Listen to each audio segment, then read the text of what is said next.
ఇప్పుడు ఇంటర్మీడియట్ విద్యార్థులకి నీతి శ్లోకాహ పాఠంలో సాంస్క్రిట్‌లో మూడో శ్లోకాన్ని ఒక మాట చూద్దాం. నేను ఒక మాట చదువుతాను చూడండి. యవ్వనం ధన సంపత్తిః ప్రభుత్వమవివేకిత ఏకైకమప్యనర్థాయ కిము యత్ర చతుష్టయం. యవ్వనం ధన సంపత్తిః ప్రభుత్వమవివేకిత ఏకైకమప్యనర్థాయ కిము యత్ర చతుష్టయం. మనిషికి 4 రకాలైనటువంటి లక్షణాలు కొన్ని ఉన్నాయండి. వాటిని అవలక్షణాలుగా చెప్పుకోవచ్చు.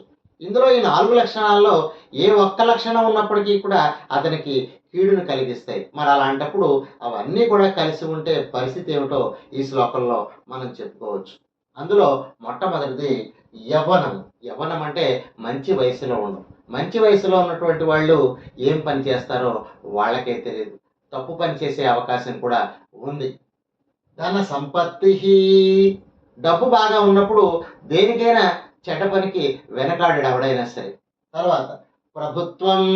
ప్రభుత్వం అంటే నాయకత్వం. కొన్ని కొన్ని సందర్భాల్లో నాయకత్వం ఇవ్వడం కూడా మనిషికి చెడుని చేతికి అప్పచెప్పినట్టే. అవివేకిత, తెలివి తక్కువతనం. వీటన్నిటితో పాటు తెలివి తక్కువతనం అనేటటువంటి ఒక గుణం కనుక ఉన్నట్టయితే ఇక చెప్పేదేముందండి. ఏకైకమప్యనర్థాయ, ఏకైకం అపి అనర్థాయ. అంటే ఏ ఒక్కటైనప్పటికీ ఇందులో అనర్థాన్ని కలిగిస్తాయి.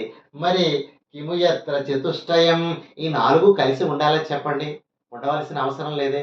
ఏ ఒక్కటున్నా కీడును కలిగించినప్పుడు 4 కనుక ఒకే వ్యక్తికి కనుక ఉన్నట్లయితే సర్వము కూడా కీడునే పొందుతాడు. భావాన్ని ఒక మాట చూద్దాము. యవ్వనం, ధన సంపద, అధికారము, తెలివి తక్కువతనం. ఈ 4 కూడా ఏ ఒక్కటైనా సరే అనర్థానికి కారణం. ఇక ఈ 4 కూడా కలిసి ఉంటే చెప్పేదేముంది, మిక్కిలి కీడును కలిగిస్తాయని భావంగా చెప్పుకోవచ్చు.